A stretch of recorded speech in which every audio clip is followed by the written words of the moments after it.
چې کله سړی وفات شي کنه او دې قبر کې کیږي او د سره کله حساب کتاب شروع کیږي او د کې ژوند راشي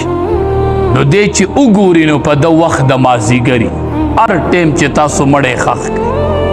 دې چې قبر کې وګوري نو په د به وخت د مازدیګر ټیم دی د انور به داسې مخامخ شي داسې حال کې به لکه د انور چې پریوزي په داسې حالت کې به دته دا ټیم مخې ته شي دې چې د مانځه عادت وي که نه منځونه اهتمام یې کړی دی به وایي ما پرېږدی زه مونځ کوم زما نه د مونځ وخت ما پرېږدی زه مونځ کوم هغه د انور غایب کېږي نو چې سړي مستقل د مازدیګر مونځ په کرکټ کې پرېښودی ده ته پته لګي چې دا زما پرېږدی زه د مازدیګر مونځ کوم ما ته پته شته نه د مازدیګر مونځ په ژوند کې کړی نه نو څه به وایي چې ما پرېږدی زه مونځ کوم دی چې وګوري نو دی به وایي ما پرېږدی زه مونځ کوم هغه د نور رانه غایب کېږي نور رانه غایب کېږي علما وایي چې په ده به ولې وخت د مازدیګر وي لکه د مازدیګر دا وخت ده ته ولې مخې ته شي علما وایي دې وجه دا ده که نه چې کله مسافر سړی په لاره روان یو سفر کوي نو چې دی وګوري چې دا انور د پریوتو شي دا وخت د مازدیګر شي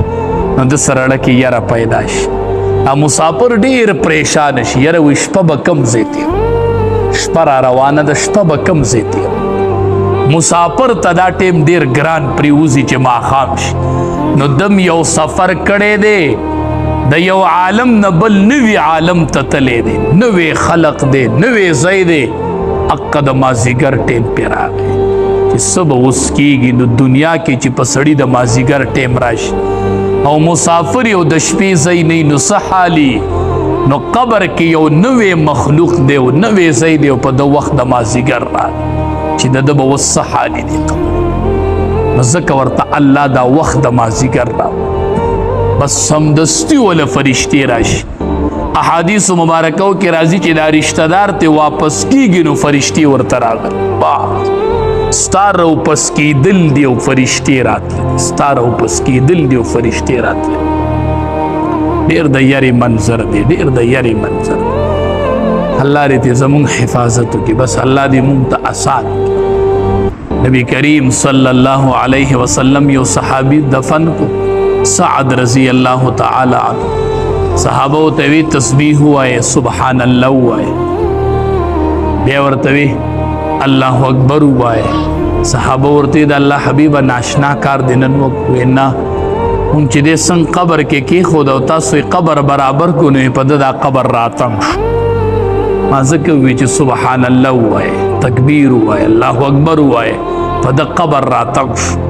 او دا اغا صحابی دے سعد رضی اللہ تعالی عنہ چې دی وفات شو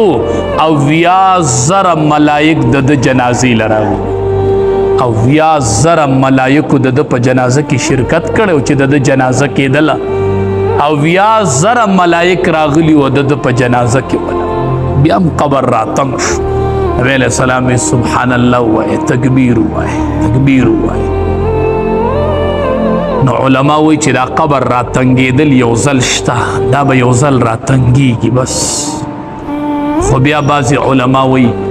په نیکانو باندې الله د شفقت دپاره را تنګي او په بدانو یې الله د عذاب دپاره خو د قبر به یو ځل را تنګي چې دومره تنګ ځای شي او دومره را تنګ شي نو دا پختۍ به یو بل کې داسې نه نوځي داسې تنګ ځای دی او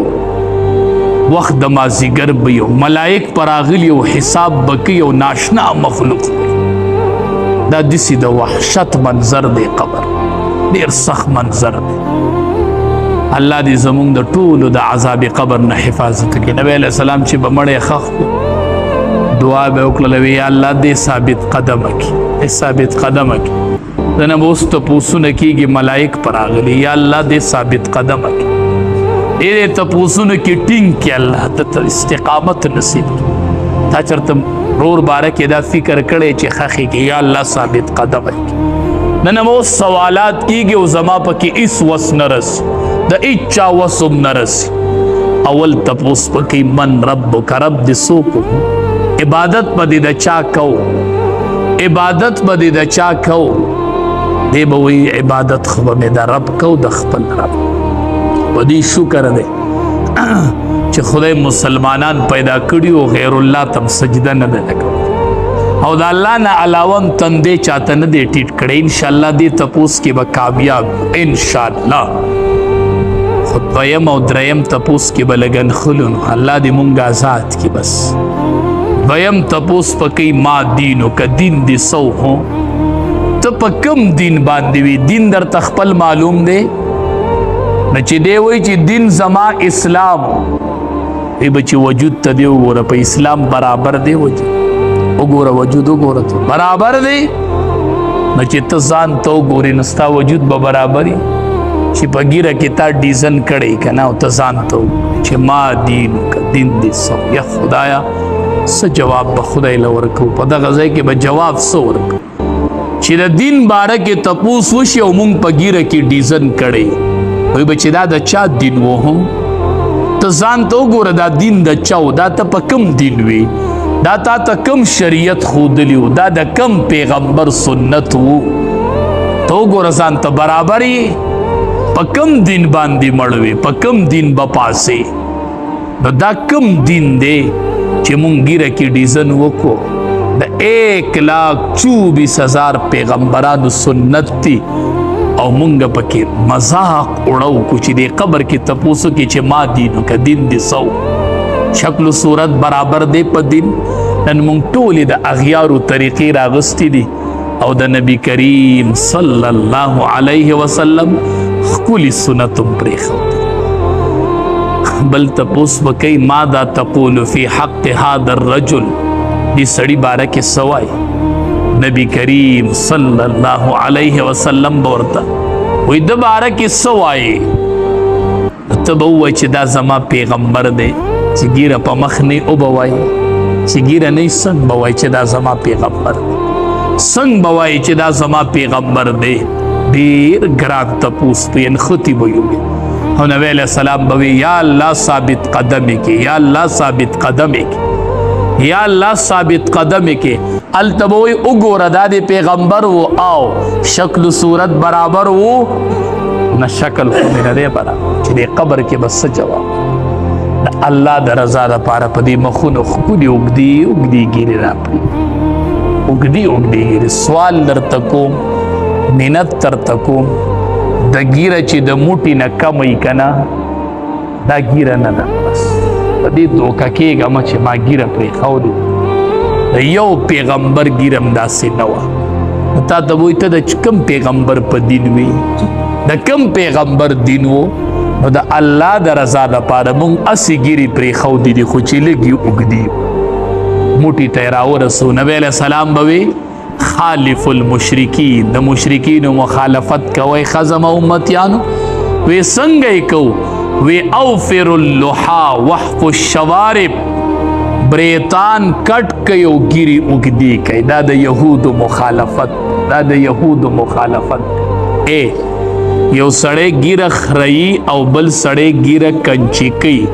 دواړه ګناهی کبیره کوي دواړه ګناهی کبیره کوي دواړه ګناهی کبیره کوي د الله د رضا دپاره چې دا ښکلې ګیرې په دې مخ راولو نو که تپوس وکړي چې ما دین وکړه نو په دین د اسلام بلکل وجود برابر دی دا زما پیغمبر دی نبی کریم صلی الله علیه وسلم زما صورت خود د پشانتی دی ما خود د پشان شکل جوړ کړی نو قبر کې به ثابت قدم پاتې شو نبی علیه السلام به وی یا الله دې سوالاتو کې ثابت قدم کې دې مضبوط کې چې دې دا سوالات وایي قبر کې به بیا انختی نبی علیه السلام به فرمایل وی که آینده کال ژوندیم نو یوه روژه به د یهودو د مخالفت د وجې نه نیسم بیا وفات شو نو سبانۍ روژه نیول د هغې سره یا بله ورځنۍ نیول یا نننۍ چې چا نیول دا ډېر اجر لري دا ډېر اجر بل یو څه خبره نیمه دې میاشت کې او په دې ورځ ممنوع دي چې د هغې نه ځان وساتو یو خلق وایي احادیثو کې راځي په 10 محرم حسین رضی الله تعالی عنه شهید شوی سبانه ورځ نو خلق وای وی دی میاشتې ته فضیلت دی محرم دی ورځې ته ځکه حاصل دی یوم عاشوره ته چې په دې ورځ حسین رضی الله تعالی عنہ شهید نه حسین رضی الله تعالی عنہ لا پیدا هم نو چې دا میاشت د حرمت میاشت او د دې ورځې روزه به امام الانبیاء نیولا چې دا خبره ذهن کی چې دا د حسین رضی الله تعالی عنہ فضیلت شو چې هغه په دې ورځ شهید شوی په دې ورځ شهید شو نو دې میاشت حسین رضی الله تعالی عنہ فضیلت دا دی چې په یوم عاشوره باندې شهید شو دا د فضیلت ته نو د وجه نه دې میاشتې ته فضیلت نه دی حاصل نو یو چې دا فضیلت د مخ کې بل خبره ده چې دې ورځ باندې ماتمونه کول ځان په سپېړو وخل ګریوانونه شلول دا د شریعت خلاف دی حسین رضی الله تعالی عنہ په غم کې تدا کوي دا به د اچا په غم هم نه کوي د چا په غم به ماتم نه کوي بس نو مونږ سبانه ورځ د حسین رضی الله تعالی عنہ د شهادت دی وی مونږ د هغه باندې غمجن یو نو ماتم پکو کنه هغه خپل د وفات نه یو څو ورځې مخکې خپل خور کېنه ولا زینب رضی الله تعالی عنها د خور وی زب شهید کېږم زب وفات کېږم خو یاد ساتئ ګریوانونه به نشلوئ مخ په سپېړو دا خو هغه په خپله ویلي چې داسې به نه کوئ او ته وایې دا د هغه د وفات ورځ د زه یې کومه نو هغه خپله لور خور کېنوله چې ګورئ داسې به نه کوئ زه به شهید کېږم خو ګورئ داسې به نه کوئ داسې به نه کوئ ګریوانونه به نشلوئ مخ په سپېړو نه وخئ ماتمې به نه جوړوئ داسې به نه کوئ زه به وفات کېږم شهید کېږم به خو داسې به نه کوئ داسې به نه کوئ نو د امام الانبیاء نوسې حسین رضی الله تعالی عنہ په دې ورځ باندې شهید شي بل احادیث مبارکو کې راځي چې په دې ورځ باندې سبانه ورځ په دې چې څوک په دې ورځ په خپل اهل او عیال باندې لږ فراخي وکړي د نور ورځو په نسبت ولا خوراک لږ ډېر پروګرام ورلو کې اضافي خوراک پیول احادیث مبارکو کې راځي الله به کور کې ډېر خیرونه او برکتونه ورواچي روح کال به کور کې خیرونه او برکت اگر چې د دې حدیث سند بارکه ضعف موجود دی خو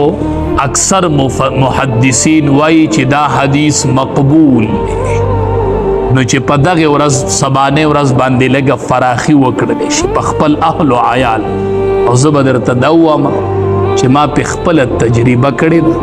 خپل مې په یو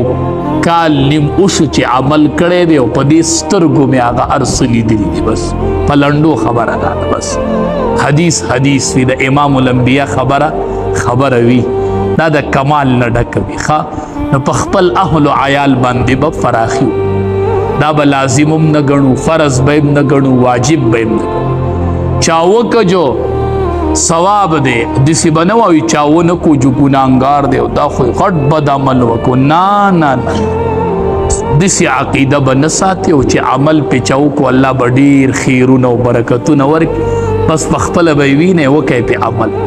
لکه زمونږ روژې نو د دې ماشومانو خو روژه نه که نه په دې باندې وکئ په دې ورځ فراخي پې وکئ او ماښام بیا وکئ انشاءالله چې ډېر خیرونه او برکتونه به وي چې په دې ورځ سړی په خپل اهل او عیال باندې فراخي بله خبره